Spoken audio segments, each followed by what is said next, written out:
예, 오늘은 힘들 때 순종, 계속 순종, 즐기며 순종 이라는 제목으로 하나님 말씀 증거하도록 하겠습니다. 어디나 문제가 있습니다. 문제 없는 인생이 어디 있겠습니까? 문제 있고 또 어디나 어려움이 있고 난제가 있습니다. 그런데 그 어려움 있을 때마다 어리석은 사람은 원망하고 낙심하고 좌절한다는 것입니다. 그 어려움이 있는 거죠. 극복해서 승리하면 되는 것, 그게 하나님 백성들이 걸어가야 될 길이라는 것입니다. 예를 들어서 얼마 전에 우리 월드컵이 끝나지 않았습니까? 그 한국 축구 선수들의 특징들이 뭔지 아십니까? 어려서부터 우리 한국 남자라 그러면 축구 안 한 사람 없죠. 초등학교 1학년 때 이제 초등학교 6학년들하고 같이 이제 축구를 합니다. 다 섞여서 동네 축구를 합니다. 그러면은 6학년 형이 센터포드를 해요. 그 다음에 4학년 형이 이제 중간쯤 이제 미드필더를 해요. 그리고 한 3학년쯤 되는 또 형님들이 수비수를 보고 마지막에 누가 골키퍼를 보느냐? 1학년이 골키퍼를 봅니다. 그리고 나이가 들면 수비되고, 제가 그 공격하는 데까지 한 5년 걸렸어요. 키도 큰데도 불구하고.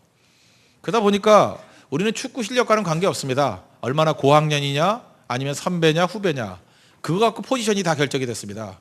그러니 축구를 잘할 리가 없죠. 어찌 보면 우리 그 민족의 약점인지도 모릅니다. 위계 질서가 굉장히 강해요. 그래서 싸우다가 안 되면 너 몇 년생이야 이러잖아요. 너 나이 몇 살이야. 그죠? 싸움의 본질은 다 사라져 버리고 이제 거기로 간다는 것입니다. 약점이라면 약점이잖아요. 맨날 한탄만 할 거예요? 우리 민족은 왜 이러나? 왜 이렇게 유교적인 질서 속에만 빠져 있나?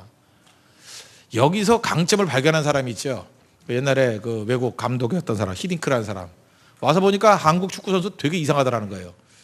다른 나라에서, 특별히 유럽이나 이런 나라에서 보면은 한 번 수비인 사람은 죽을 때까지 수비해요. 한 번 공격주인 사람은 죽을 때까지 공격수. 또 한 번 오른발잡이면 끝까지 오른발잡이. 한 번 왼발잡이면 끝까지 왼발잡이. 근데 한국 선수들 보니까 이상하더라는 거예요. 수비수인데 가끔 공격을 하는 게 잘해요. 너 왜 이렇게 잘하냐 그랬더니 고등학교 때 공격수였어요. 그래요. 그러더라는 거예요. 어떤 골키퍼 되게 싫어했죠. 김병지 같은 사람. 왜 싫어했냐면 골키퍼가 막 나가가지고 골 넣으려고 그래요. 특별히 코너킥 같은 것도 잘 넣고, 아니 프리킥 같은 거라서 골도 넣고 그래요. 너 뭐 했냐 그랬더니 옛날에 나 공격수였습니다. 근데 지금 골키퍼 하고 있어요. 그때 그걸 바라보면서 느꼈던 게 뭐냐 하면, 야, 이 민족은 양발을 다 쓰는 민족이다. 오른발 왼발 다 쓰는 민족이다. 그 다음에 모든 선수들이 아무 포지션에 집어넣어도 되더라는 거예요. 그래서 그때 나왔던 개념이 뭐냐면 멀티플레이어. 한국에 맞다라는 거예요. 한국은 포지션 막 바꿔도 된다는 거예요. 왜? 과거에 한두 번씩 안 해본 포지션이었기 때문에. 그 장점을 바라보고 극복해 나가잖아요. 그게 중요한 거 아니겠습니까? 우리 인생도 마찬가지라는 거예요. 뭘 약점이라고 생각하지 말고 그게 강점일 수 있다는 것입니다. 제가 아는 우리 교회 어떤 성도인데 CEO입니다. 사장님이 한마디로 얘기해서. 근데 그 얘기하더라고요. 별로 큰 회사가 아닙니다. 큰 회사가 아니니까 별로 알려지지 않았겠죠. 중소기업 정도예요. 중소기업보다는 좀 큰가? 매출액은 꽤 되는데, 이익은 꽤 되는데 그렇게 대기업은 분명히 아닙니다. 그런데 제가 사람을 쓸 때 모습을 보니까 그래요. 어떤 사람 씁니까? 그랬더니 그 회사가 금융계통의 회사이기 때문에 명문대 출신 좋은 사람도 많이 온다는 거예요. 근데 오면은 1년을 지나지 않아서 다 나가버린대요. 금융이 뭔지 한번 알아보러 왔다느니, 아니면 이 분야에 대해서 공부하고 유학 간다느니, MBA 한다느니, 회사에 도움이 전혀 안 된대요. 1년, 2년 투자해가지고 써먹을 만하면 나가버리고. 자기 회사에서 할 수 있는 건 중요한 결정들은 그 몇 명의 투자자들만 하는 거고, 나머지는 가르치고 이렇게 쉬운 일들을 이렇게 뒷받침해 주는 겁니다. 그래서 지금 어떤 사람을 쓰느냐? 오히려 명문대가 안 쓴대요. 너무 똑똑한 사람 안 쓴대요. 성실하고 똑같은 일을 반복해도 지루하지 않을 정도의 머리, 그런 사람 쓴대요. 그러니까 오히려 회사가 더 잘 된다는 것입니다. 지금 많은 사람 그렇게 생각하죠. 명문대 나오고 똑똑한 사람만 모든 회사가 원한다. 그렇지 않아요. 회사마다 원하는 유형이 틀리거든요.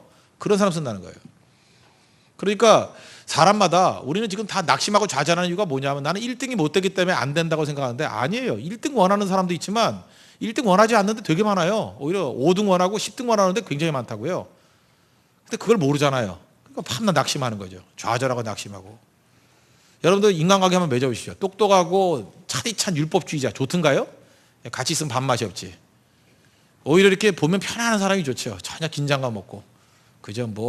같이 있어도 스캔들도 안 나고 이럴 사람들. 그죠? 얼마나 좋아요. 아무리 있어봐야 눈에 띄지도 않고, 밥이나 열심히 먹고, 기억력 없어서 기억도 못해서 말도 전하지도 못하고, 이런 사람이 좋지 않아요? 그렇잖아요. 그리고 또 따뜻한 가슴이 있고 사랑이 있고, 이런 사람이 훨씬 좋지. 뭐 10년 전 얘기까지 다 기록해 놓고 그죠? 뭐 잠깐 기다려 하면서 그죠? 인터넷에서 찾아가지고 또 찾고 뭐 이런 사람이 좋냐고요. 정머리 떨어지지. 잊지 말라고요. 우리가 어떤 때는 내 약점이라고 생각하는 거. 나는 참 기억력이 잘 없어요. 나는 이렇게 꼼꼼하지 못해요.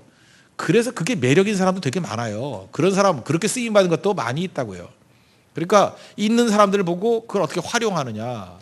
그죠? 이런 사람들 댁에서 어떻게 일할 수 있느냐. 그게 굉장히 중요한 거죠. 그러니까 시각을 달리 잡아야 된다는 것입니다. 그런 얘기 들어봤죠. 3M이라는 회사에서 그 접착제 개발했더니 실패했어요. 돈을 무지하게 들여서 했더니 실패해서 잘 붙지도 않아요. 그래서 망했다 그러고 포기했는데 그 접착제 가져다가 그 집에 가져갔더니 성가대, 그 성가대 처음 쓴 거예요. 성가대에서 이렇게 칸 중간에 이렇게 붙이는 거 있죠? 그걸로 쓰더라는 거예요. 잘 붙지 않으니까. 근데 이유가 뭐예요? 띄면 금방금방 떨어지니까. 그래서 나온 게 포스트잇 아니에요? 포스트잇은 왜 성공했죠? 잘 안 붙어서 성공한 거예요. 스카치 테이프 좋아요? 한번 붙여놓으면 안 떨어지는 거? 특별히 불법 주차할 때 붙여놓는 거 끈끈이 뭐 갖다 긁어도 안 되고 뭐 별짓 다 해도 안 되잖아요. 그냥 이게 물 같은 거 이렇게 수건 같은 거 덮어놔야 그것도 완전히 불어가지고 그때나 떨어지고. 잘 붙어도 좋은 것도 있지만 잊지 마십시오. 잘 안 붙어서 좋은 게 있다고요. 그렇다면 버릴 게 하나도 없잖아요. 하나님 앞에서 우리의 모든 환경들 활용만 잘하면 그것이 다 유익이 될 수도 있다는 것입니다. 저는 어떤 때는 젊은이들만 모였을 교회가 있었어요. 젊은이만 모여가지고 오는 강점이 있죠. 그 젊은이가 모여서 할 수 있는 것들이 있죠. 반면에 다양한 세대, 지금 이게 주체동부 어린이부터 시작해가지고 우리 장년에 이르기까지 어떤 때 할아버지 할머니 나이 되시는 분들까지 다 모였을 때 그때 강점이 뭐냐, 가족같이 돼버리더라고요. 온 가족이 하나가 돼버리고. 연세 드신 분 할머니 할아버지들의 장점이 뭐예요? 따뜻함이 있고 온화함이 있고 또 종종 돈 쓸 데가 없는 돈 많은 할머니 할아버지들이 계시잖아요. 그렇죠. 조금만 이렇게 재롱 떨어지면 돈 내가지고 편안하게 먹고 살고. 그죠? 이게 다양하게 다 섞일 수 있잖아요. 그런 강점도 있잖아요.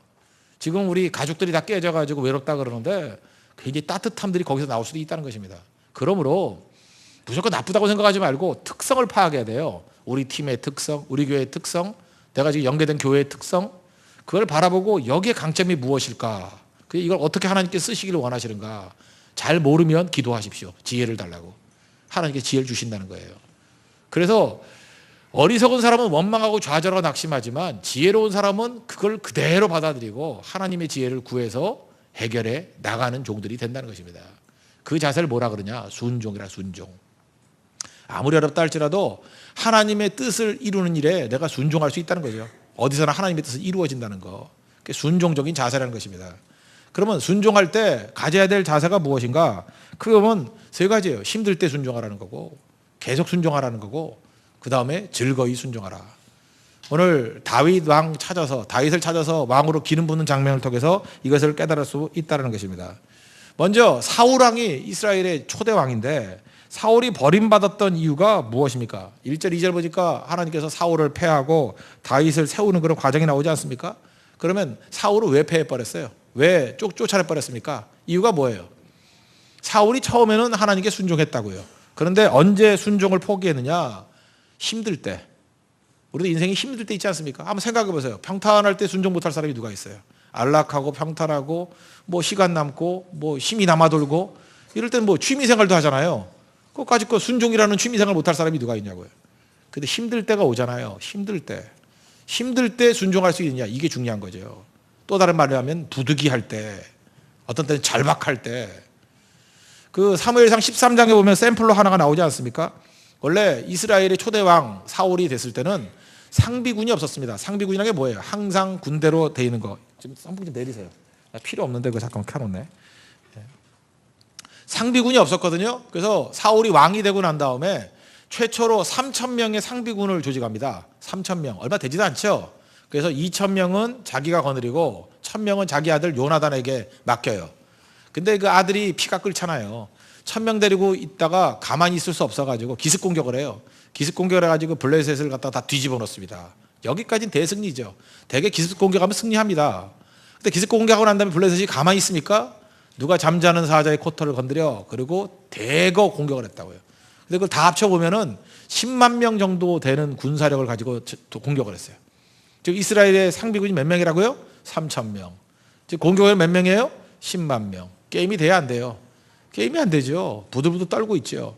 그런데 이스라엘은 전쟁하기 전에 하나님 앞에 제사를 드려야 되거든요. 번제를 드려야 되는데 그래서 사무엘이 이름이 지연이도 아닌데 지연을 했어요. 지가 그랬다고. 오지도 않아. 그러니까 마음이 초조하잖아요.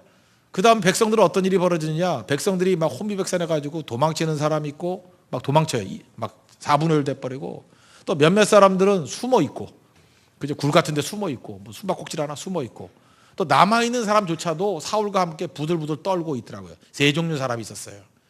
그럴 때 사울이 어떤 일을 하냐. 제사장만 드릴 수 있는 제사를 자기가 대신 드려요. 순종하지 않죠. 왜요? 너무 힘드니까. 우리가 사울 같은 태도를 가질 수 있다는 것입니다. 왜 불순종했느냐? 너무 힘들어서, 부득이해서. 여러분 이제 선교 사역할 때 보면 항상 그런 말 나올 수 있어요. 왜 그랬냐? 그러면 힘들어서, 너무너무 힘들어서, 부득이해서. 근데 그 테스트예요. 우리 믿음이란 게 뭐냐 하면 힘들 때에 하나님 말씀 끝까지 붙들고 끝까지 그 자리 지키고 있느냐. 그죠? 믿음의 원리를 붙들고 있느냐. 거기서 탈락했다고요. 사울은. 그런 의미에서 우리가 짧은 시간에 이 3박 4일 동안의 시간이 우리 신앙의 테스트하고 똑같다는 거예요. 인생을 추격하는 것과 똑같아요. 힘들 때가 반드시 와요. 그렇지만 항상 힘든 거 아니에요. 리듬이 있거든요. 힘들 때에 순종하자는 거예요. 힘들 때. 가장 부득이할 때, 절박할 때 순종하는 모습이 있을 때 하나님 앞에 쓰임 받는다는 것입니다. 반대로 다윗은 어땠어요? 나중에 왕이 되고 난 다음에 힘들 때가 언제였죠? 도망 다니다가 사울왕을 죽일 수 있는 찬스가 왔잖아요. 뭐 굴에 숨어 있을 때 들어오잖아요. 한 번은 물병을 피고 한 번은 이렇게 옷만 살짝 베가지고 살려주잖아요. 그때 다윗의 마음 가운데도 원리가 무엇이었습니까?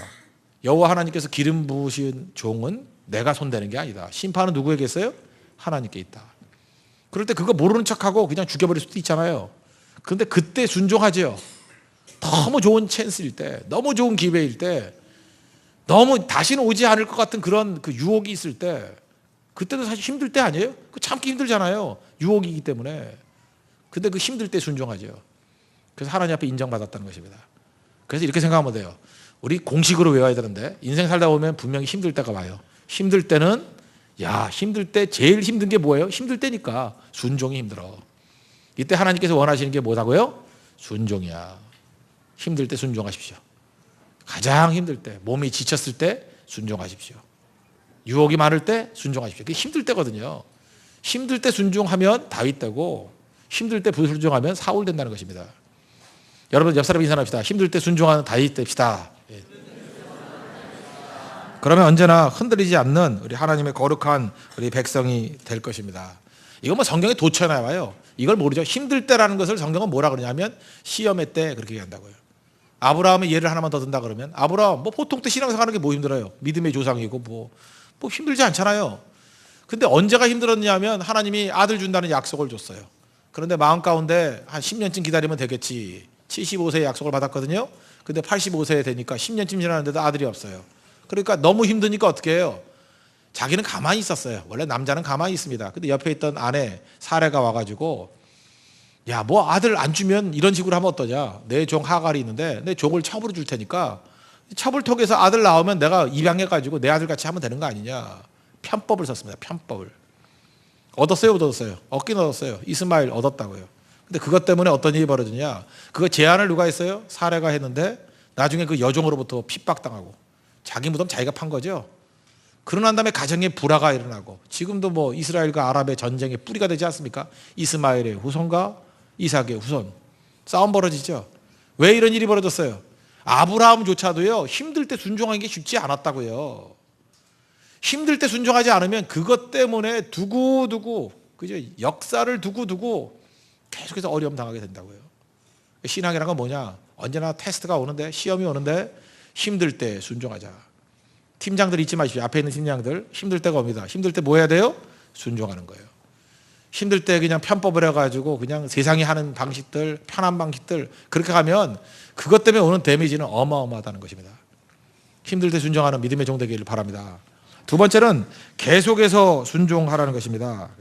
하나님이 일하시는 방법은 참 특이해요. 예를 들어서 이세의 집에 갔습니다. 그러면 가기 전에 뭘 복잡하게 얘기해요. 야, 8번째 아들 다윗이야. 인상차게 얘기해주고 이름이 다윗이야. 다윗 있습니까? 그러면 있습니다. 불러다가 갖다 기름 부어. 그럼 끝날 거 아니에요. 근데 하나님은 그렇게 안 하셔요. 하나님은 언제나 한 걸음 한 걸음이에요. 이새의 집에 가면 그 아들 중에 있다. 누군지 얘기 안 해요. 그래서 사무엘이 이새의 집에 갔습니다. 가가지고 그 다음에 명령을 받아야 되는 거예요. 하나씩 갈 때마다 이 사람이냐? 아니다. 이 사람이다? 아니다. 계속 과정을 가다 보면 마지막에 하나님의 뜻이 무엇인지를 알게 되는 거죠. 그래서 중요한 게 뭐예요? 하나님의 말씀을 지키고 나아갈 때는 인내가 필요해요. 인내란 말을 또 다른 말은 뭡니까? 계속 순종하는 거예요. 계속. 끝까지 순종하는 모습이 있어야 된다는 것입니다. 근데 사무엘조차도 거기서 유혹에 빠졌죠. 겉으로 딱 보니까 엘리압이라는 아들 보니까 너무 멋지게 생긴 거예요. 사람은 또 외모에 깜빡 죽죠. 여러분 그렇지 않습니까? 이게 사람이 이렇게 키도 크고 어깨 벌어지고 멋있게 생기면 착해 보이죠. 눈 작고 머리카락 빠져는 나쁘게 보이고 뭐 이러지 않나? 예, 그러면 안 되죠, 그죠? 외모로 판단하면 안 된다고 사람. 저도 이제 인생을 뭐 그래도 짧지 않게 살았는데 이제는 여기 계신 분들 중에 뭐 연세분이 계시지만 이게 살다 보면 느끼는 게 뭐냐하면 인간의 판단과 인간의 눈은 개눈이라는 걸 깨닫게 돼요. 하나도 맞지 않아요. 뭐 저 사람 볼 때 저 굉장히 괜찮아 보인다, 믿음 좋아 보인다. 어떤 분은요 이게 외모가 너무 믿음이 좋아 보이는 거야. 머리도 좀 희끗희끗하고 그다음에 원초적으로 말도 별로 없고 싹 웃으면은 그 부처님 얼굴 같은 모습이 싹 드러나고 돌아봤더니 귀도 크고 그러면은 우린 크리스찬임에도 불구하고 상당히 믿음이 좋은 것 같은 뭐 이런 느낌이 들어요. 그래서 얘기 나눠보면 초신자예요. 그죠? 뭐 구원이 뭐예요? 뭐 이런 소리 나고. 그래서 그때 깨달은 게 뭐냐? 정신 번쩍 차리는 거죠. 저 여기 와서 느낀 거예요. 믿음 되게 좋은 분인 줄 알고 분명히 믿는 분이 이렇게 오신 줄 알았더니 진짜 처음 예수를 믿고 성경도 처음 오신 분이래요. 그래서 깜짝 놀랐어요. 나도 또 외모로 판단하구나. 또 반면에 어떤 분이냐? 외모로 볼 때는 거의 마귀 사천같이 생긴 분이 있어요. 그죠? 인상착이 이상하고 뭐 전과자 같고 뭐 그죠? 수배 번 같고 막 이런데 4대째 믿는다 그러고 성교 뭐 온다 그러고 이걸 위해서 3일 동안 금식했다고 그러고 믿어지질 않아요. 그죠? 3일 금식했다는 분이 왜 이렇게 뚱뚱한지 뭐 그런 분이 있거든요. 또 생각하는 거죠. 외모로 판단하면 안 된다. 사무엘조차도 외모로 판단했잖아요. 엘리야의 기름 팍 불라 그랬더니 하나님 뭐라 그래요? 야 스톱 그렇게 하지 마라. 사람들은 외모를 보거냐? 하나님 뭘 본다고요? 중심을 보신다고. 중심. 그러니까 여러분들 중심은 우리 눈에 보여요? 안 보여요? 안 보입니다. 인간은 외모밖에 안 보여요. 중심을 모르거든요. 중심을 영적으로 살아있으면 시간이 지나면 보이기도 하지만 중심이 잘 안 보이는 존재입니다. 그리고 중심을 모르기 때문에 우리는 함부로 판단하는 거 아니에요. 하나님 의지하면서 겸손하게 그죠? 의지할 줄 알아야 된다는 것입니다. 그래서 필요한 게 뭐예요? 끝까지 순종하는 거예요. 어떤 사람은 이게 방정맞게 이런 사람이 있어요. 내가 기도했더니 하나님이 다 보여주셨다고. 웃기지 마십시오. 하나님이 그렇게 다 보여주시는 분이 아니에요. 언제나 하나님은 한 걸음 한 걸음. 그리고 우리가 생각하는 것보다 시간적으로 좀 이렇게 늦어질 때가 많아요. 우리는 그냥 한 판에 다 끝내고 싶죠. 하나님 그렇게 안 하셔요. 한 걸음 한 걸음. 너무 빨리 해버리면 문제가 되죠. 특별히 이스라엘이 출애굽 얘기를 했죠. 2가지 길이 있다고. 해변길이 있고 블레셋의 해변길이 있고 또 하나 광야길이 있다고. 그러면 해변길로 가면 짧게는 한 일주일이면 가요. 빨리 갈 수 있거든요. 가나안까지. 근데 하나님께서 그 길로 안 가신 이유가 뭐예요? 못 가게 한 이유가 뭐예요? 그래 빨리 가버리면 전쟁을 만나잖아요. 400년 동안 노예 생활했던 오합지졸들이 전쟁 보면 애굽으로 돌아가자 다 뺑소니 버릴 거 아니에요. 그런데 하나님께서 광야길을 이끄셔가지고 가데스 바네아까지 2년 동안 이끄시고 거기서 40년을 버티게 만드셨어요. 이젠 돌아갈 길도 없죠. 그래서 훈련하는 거예요. 40년 동안 훈련해서 훈련된 정예병이 가나안 들어가게 만드시는 거예요. 그러니까 하나님께서 어떤 때는 여러분에게 이렇게 오랜 시간을 기다리게 만드는 이유가 뭐냐면 하나님의 타이밍을 기다리기 위해서. 제가 맨날 그 노총각들에게 희망을 주는 메시지가 있잖아요. 이삭이 40이 될 때까지 장가를 못 갔어요. 못 갔는데 여러분 아다시피 이삭에게 최선의 여자, 최선의 아내가 누구예요? 리브가죠. 그 리브가인데 그 나이를 따져보면은 리브가가 이삭에게 시집 올 때의 나이가 그래도 너무 어리면 안 되잖아요. 뭐 6살이 결혼할 수는 없잖아요. 5살이 결혼할 수는 없잖아요. 그때가 대충 보면 18 정도 때쯤 돼요. 그러니까 이삭이 40이 됐다 그렇게 바라보지 말고 이삭의 배우자로 하나님이 리브가를 주시는데 리브가가 성장할 시간이 필요한 거예요. 18은 돼야 되니까. 그래서 계속 혼자 들판에서 묵상하게 만드셨다고. 그러나 그건 옛날 얘기입니다. 오래 살 때 얘기예요. 지금 괜히 40살 형제가 18살 넘겨보면 얻어 터지죠. 그건 아니지만 그러나 그 원리는 우리에게도 똑같이 적용이 된다는 것입니다. 우리 타이밍을 몰라요. 우리는. 근데 하나님이 주시는 최선의 타이밍이 있기 때문에 그때까지 시간이 무르익는 거예요. 때가 찬다는 거잖아요. 알아요? 몰라요? 모른다고. 그래서 해야 될 일이 무엇입니까?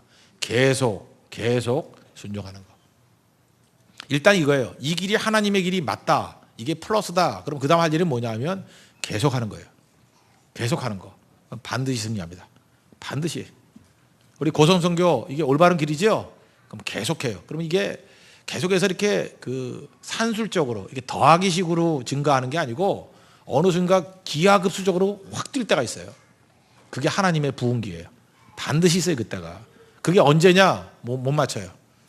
그러나 계속하면 반드시 있어요. 반드시. 우리 인생도 그렇다고요.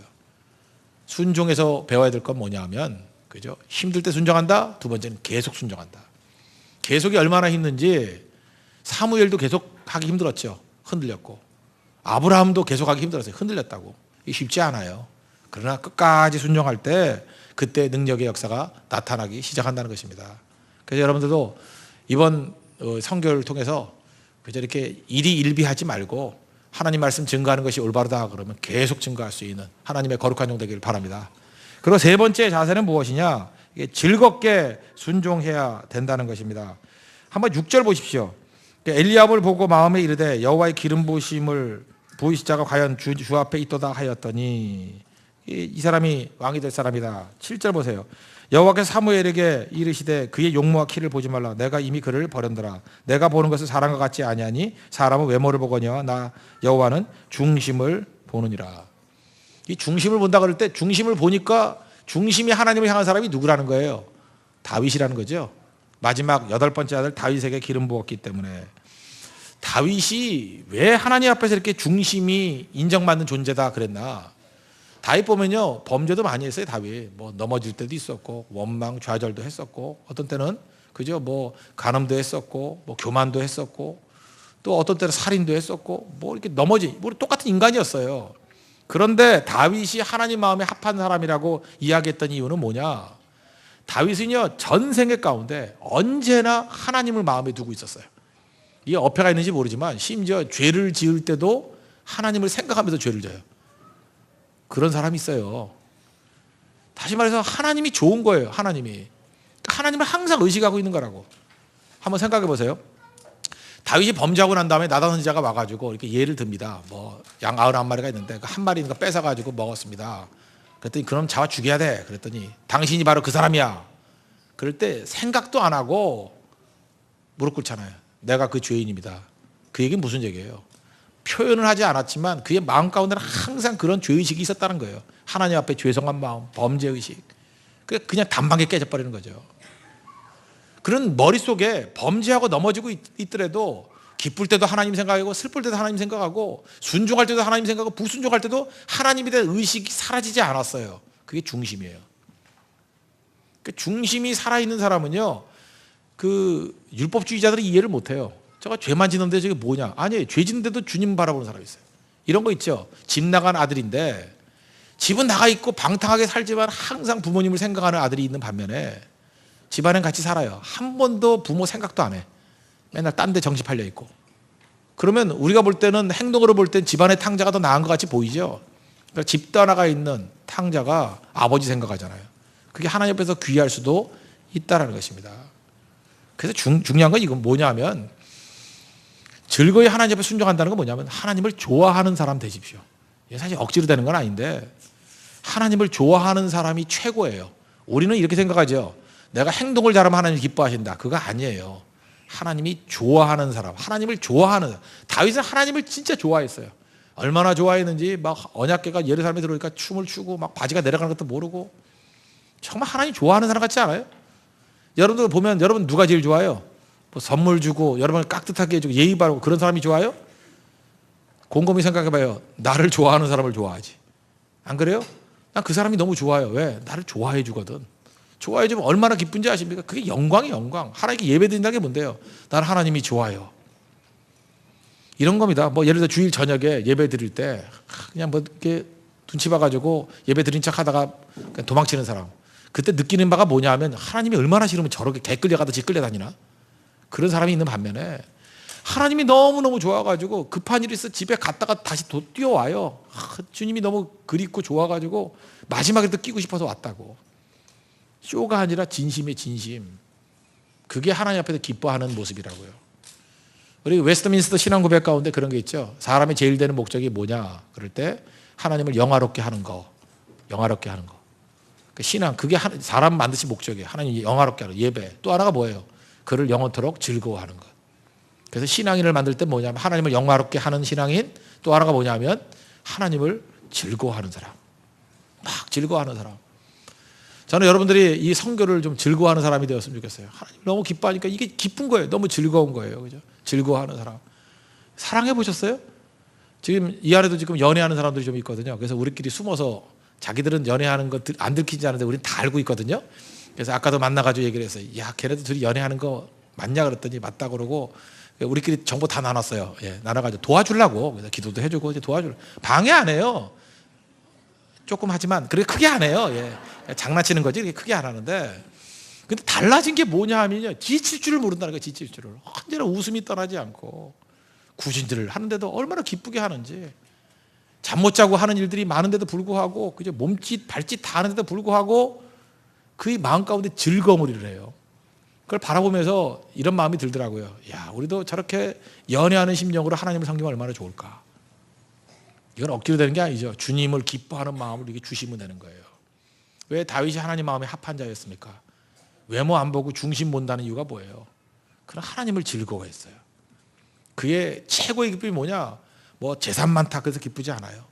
자기 왕궁 크게 지었다, 백향목으로 지었다 그거 기뻐하잖아요. 그의 마음 가운데 항상 뭐냐면 하나님의 성전을 좀 잘 지었으면 좋겠다. 하나님 앞에 예배했으면 좋겠다. 하나님께 영광을 했으면 좋겠다. 뭐 그런 마음 먹었다고. 그러니까 하나님이 다윗을 싫어할 수가 없죠. 그 왕이 돼서도 그렇지만 그 이전에도 그랬다고. 그게 바로 뭐예요? 하나님 뭘 보신다고요? 중심을 보신다고. 중심을. 이거는 중간이 되는 게 우리 힘으로 되는 거 억지로 되는 거 아니에요. 성령이 주시는 능력이지만 여러분 잊지 마십시오. 여러분이 어떤 분야의 대가가 되려고 그러면 하나님이 여러분의 심령 가운데 즐거움을 주면 돼요. 즐거움을 주면 돼요. 예를 들어서 사랑하는 거 간단해요. 그 사람만 바라보면 모든 게 다 즐거워. 그러면 거의 99%에도 결혼할 가능성이 커요. 즐거움으로 임하면 모든 것을 다 사로잡게 돼 있어요. 즐거움으로 하면. 여러분의 직업에서 대가가 되고 싶습니까? 그것이 즐거워져요. 하나님이 즐거움을 부어줘요. 그럼 무슨 일을 하든지 그 사람 1등 돼요.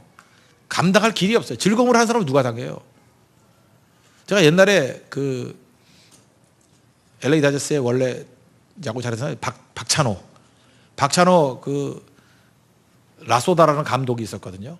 그 사람이 처음 박찬호한테 얘기했던 게 그거예요. 1년쯤인가 2년쯤 지나고 난 다음에 박찬호 소질이 있고 참 잘한다고. 지금 생각해도 참 잘하죠. 지금 유현진이 갔는데도 뭐 지금 12승 오늘 했대. 그때 18승도 하고 그랬잖아요. 그게 지금 생각하니까 뭐 별거 아니지 알았더니 한 시즌에 그 18승 한다는 게 그게 어마어마한 기록이라는 걸 좀 알게 되잖아요. 그죠? 대단한 선수예요. 대단한 선수. 그런데 말이에요. 그때 한마디 얘기를 했다고. 20승 이상 될 수 있는 가능성도 있는 선수인데 박찬호에게 부족한 한 가지가 있다. 야구를 즐길 줄 모른다. 난 그게 가슴에 팍 와닿더라고요. 야구를 이를 악물고 한대요. 이를 악물고 하니까 치과만 부응하지. 왜 이를 악물고 해요? 즐겁게 하는 사람은 감당할 길이 없다는 거예요. 즐겁게 해야죠. 재밌게 해야죠. 선교도 마찬가지고 신앙생활도 마찬가지라는 것입니다. 우리 다윗 같은 능력이 임하기 위해서는 순종 어떻게 해야 돼요? 즐겁게 순종해야 돼요. 즐겁게 십자가 지고 가리 찬송가도 있잖아요. 즐겁게 기쁨으로 성령이 주시는 능력이라는 것입니다. 이번 모든 과정 속에서 절대 찡그리지 마십시오. 그리고 하나님 성령께 구하십시오. 하나님의 성령께 즐거움을 주십시오. 성령이 주시는 첫 번째 특징이 뭐냐? 기쁨, 조이에 조이. 기쁨이 임하고 두 번째는 아더스, 다른 사람이 생각이 되고 그 다음에 희생하게 되고. 성령이 역사할 때 나타나는 현상 중에 하나예요. 그래서 첫 번째가 뭐냐면 성령이 임하면 언제나 즐거움이 임해요. 기쁨이 임하게 된다는 것입니다. 그래서 오늘 첫 시간인데 우리 처음부터 마지막 마무리 될 때까지 우리 인생의 축소판이라고 생각하십시오. 이번 고성성을 통해서 하나님 앞에 힘들 때 순종하고 인내심 가지고 계속 순종하고 그 다음에 즐겁게 순종할 수 있는, 그래서 순종을 통해서 열매를 풍성히 거두는 우리 하나님의 거룩한 종들 되기를 바랍니다. 모두 다 자리에서 일어나겠습니다. 우리 순교자의 노래 찬양하고 기도하겠습니다.